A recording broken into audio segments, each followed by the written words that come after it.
Hey there, let's get started with Chapter 2 of Dory Phantasmagory Tiny Tough. Chapter 2 is called Something to Do with Pirates. You know how I always walk into doorknobs, I ask my mom the next morning? Uh-huh, she says. Well, it happened again, and now I need an eye patch, I say, holding my hand over my eye. Your eye is fine, she says. How do you know? You didn't even look at it, I say. Because I can tell when you are up to something, she says.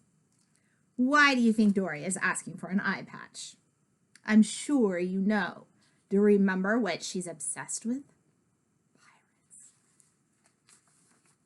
But I need an injury so I can look like a pirate, I tell her.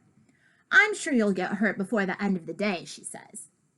Can you punch me in the face and give me a black eye? I ask Luke. Sure, he says. Luke, no, yells my mom. I wasn't really gonna do it, he says. I don't think. After I don't get punched in the face, I look all around the house for a pirate jacket. I find one in Luke's closet. It's called a suit, says Luke. A pirate suit, I say. Pirates wear long jackets with shiny buttons, but I don't care. You can have it. I hate it, says Luke.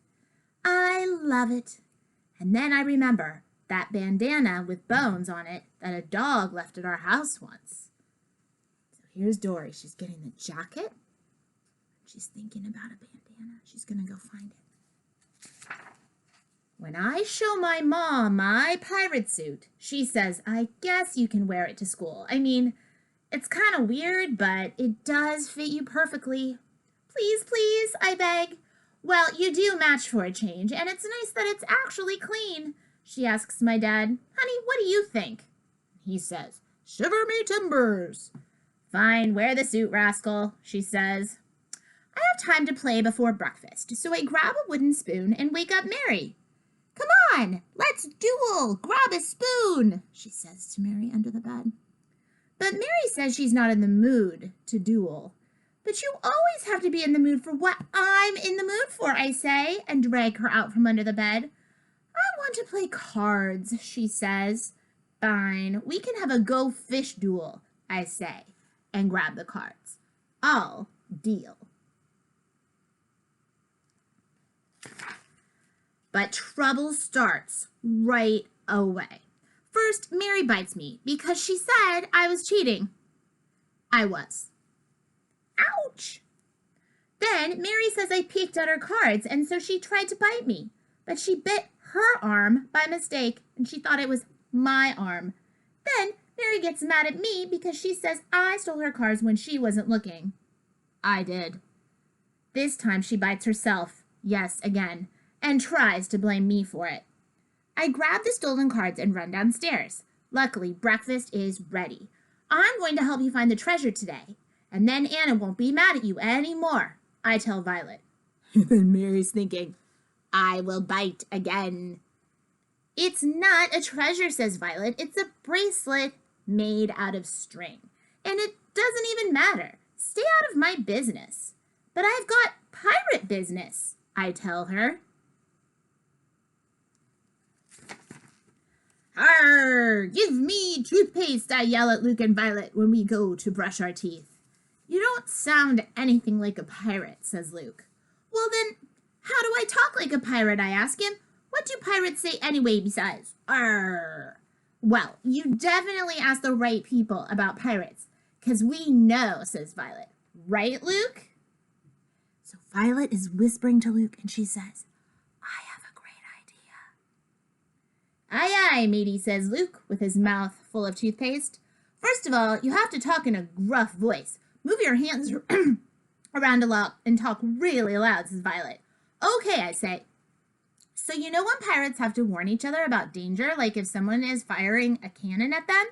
Uh-huh, I say. They say, lower down the cheese and crackers, says Violet.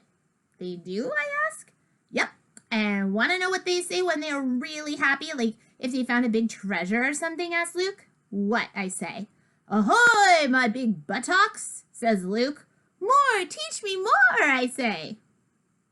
Okay. Are you on to what Luke and Violet are doing? They're not things pirates say.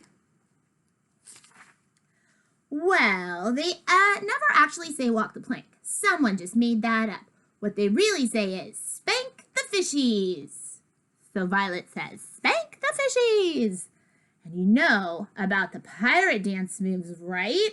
Asks Violet. No, I shake my head. Don't worry, I'll teach you, says Violet. This is what pirates do when they want to look extra tough. It's called the Macarena. Just follow me. So here's a whole page of the Macarena. First arm out, second arm out. Flip them over one at a time. Cross one arm, then the other. One hand on your head, next hand. One hand on your hip, next hand. Then jump and clap 2 times. And Dory says, I did it! On the walk to school, I collect treasures in my treasure box. Here she is. And Violet says, that's a noodle. Don't put that in your lunchbox. And he's thinking, gross. I see a sparkly treasure and try to pick it up. And this lady says, that's my foot. Oh no. When I get to school, nobody knows I'm a pirate. Are you in the Addams family? Are you going to a funeral? Are you a business person? My teacher says, that's an interesting outfit, Dory. Thanks, I say. I like your shirt, but not your skirt. I have 2 best friends in my class, George and Rosabelle. I used to sit in between them, but my teacher and said we talked too much, so she moved me next to Albert. Albert and I fight every day because he is the eraser thief. Anytime I have an eraser from home, he tries to steal it, but not today because I licked my eraser so he wouldn't take it. He got so mad at me, he said that my bandana makes me look like a camel.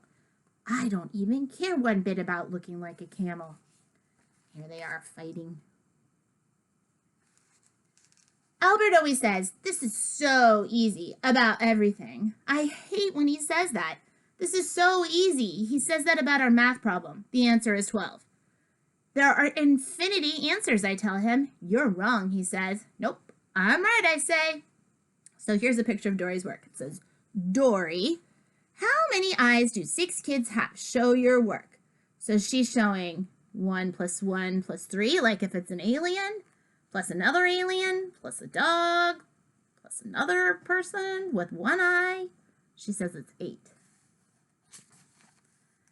After math, just as we are getting ready for reading, there's a loud crash in the classroom. That was fun, says George, because that's what he always says when he gets hurt. But this time, he bursts into tears. I bumped my head, he cries out. How did you trip, George? Asks the teacher.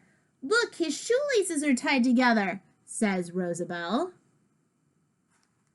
Rosabelle unties his laces, but it takes a long time. I'm trying, she says, but he triple knotted them. That is not at all safe, George. Please don't ever do that again, says the teacher. Dory, you can take George to the nurse. You are so lucky. I wish I was injured.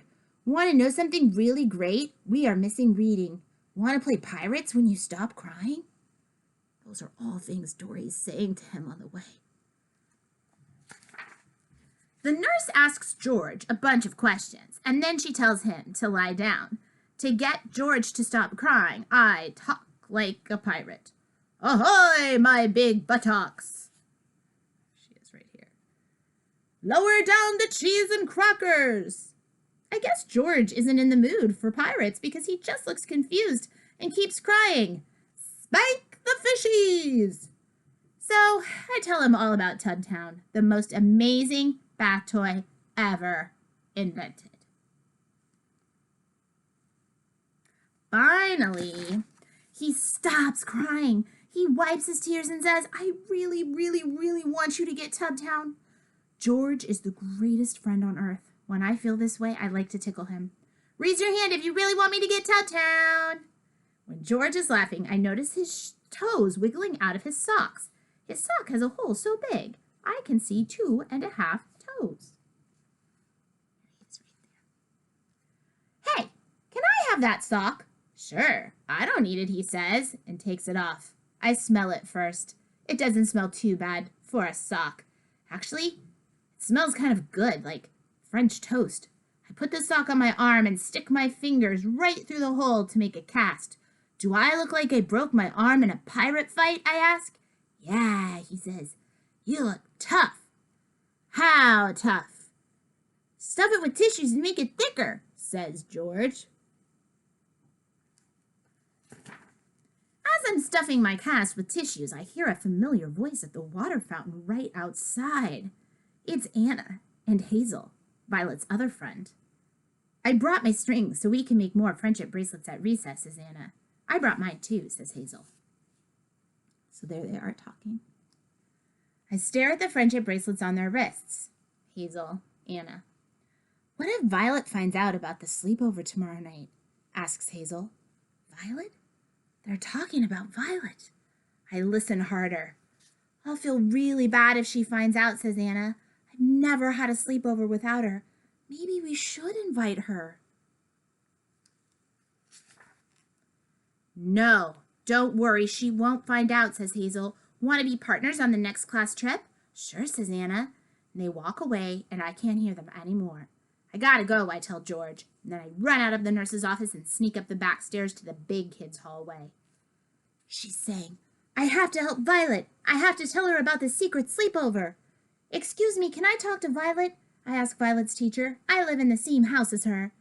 Violet doesn't look happy. Why do you have a sock on your arm? She asks. George said I could have it. Smell it. It smells like French toast. No, she says. I'm not smelling it. What are you doing in my classroom? I need to tell you something, I whisper. I was at the nurse's office and I heard, and then I think, if I tell Violet what I heard about the sleepover, she might cry. And if Violet cries, I'll cry.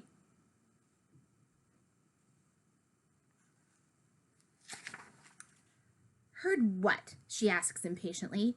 I heard a loud crack, I whisper. Huh? My arm bone, I say, pointing to my cast. Why are you lying? Do you want me to tell Mom that you're lying again? Wait, I don't want her to walk away, but for the first time in my whole life, I don't know what to say.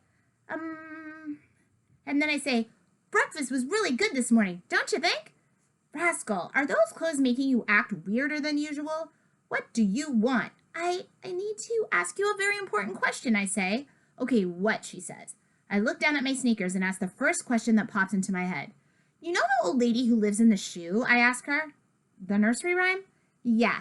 Is the lady really small or is the shoe really big? Because I never understand which one it is. That's what you wanted to ask me? Get out of here, rascal. I remember when we first read this, we talked a little bit about what this shows us about Dory. So even though she annoys her brother and sister and she can be a little cuckoo, right here, when she decides not to tell Violet about the sleepover, boy, that shows us a lot about Dory. It shows us that she has a caring heart and she didn't want her sister's feelings to be hurt. And that is the end of chapter 3. When we read next time, we will start, chapter 2. When we read next time, we'll start chapter 3. And chapter 3 is called Starletta. And I bet some of you remember what happens in chapter 3, but we'll just have to wait until next time.